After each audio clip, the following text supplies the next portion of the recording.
Good afternoon, everyone. So you're in the session on dealing with food safety, nutrition, and public health crises. And if you're in the wrong session, you might enjoy this one anyway. Now, let me just frame it for a minute, kind of what we want to talk about this afternoon. And we're largely, but not totally, going to follow the script provided. So, first of all, I want to talk about health. 'Cause we're going to use health in its broad WHO sense. Okay, so you're well nourished, you're not suffering from infectious diseases, you're able to do the things you want to do in life, etc. So if we're using health, we won't talk about nutrition or all kinds, we'll just use it all as a bundle of health. Okay? The other thing is that though we're looking from the kind of health shock side, we're really looking at the kind of bidirectional relationship between health and resilience. Okay? And, oh, that's better, thank you.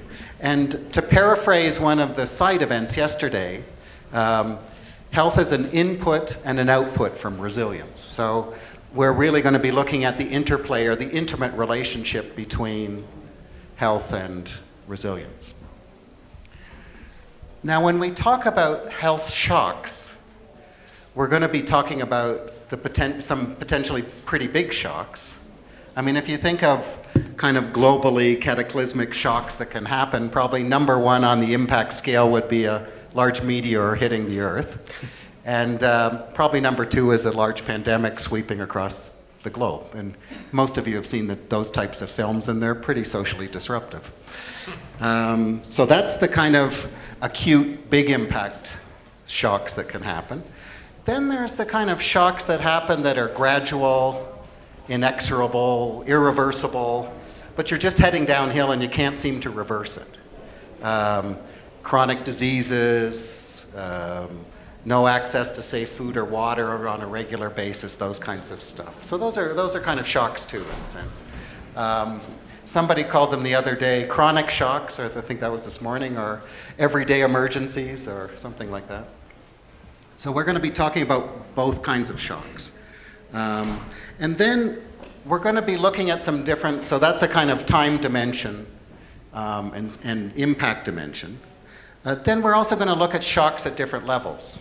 So the kind of micro level, looking at households, individuals within households, communities, that kind of micro level.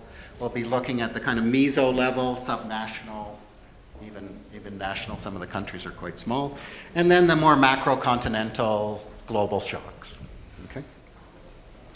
So that's, and we have quite a diverse panel that can help us deal with that. And we're going to take kind of two major tasks here. So one is to describe in more detail these kind of relationships between health and resilience and why health is quite important.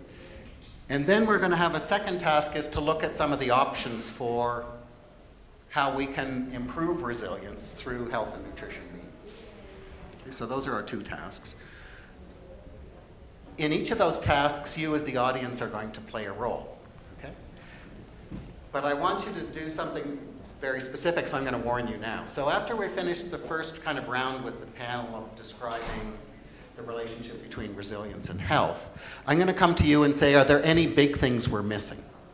Okay, because we want to have as rich a discussion as we can. So we'll go around, and very kind of short interventions, but saying, okay, no, this is a really big kind of health resilience issue that you've missed. Okay.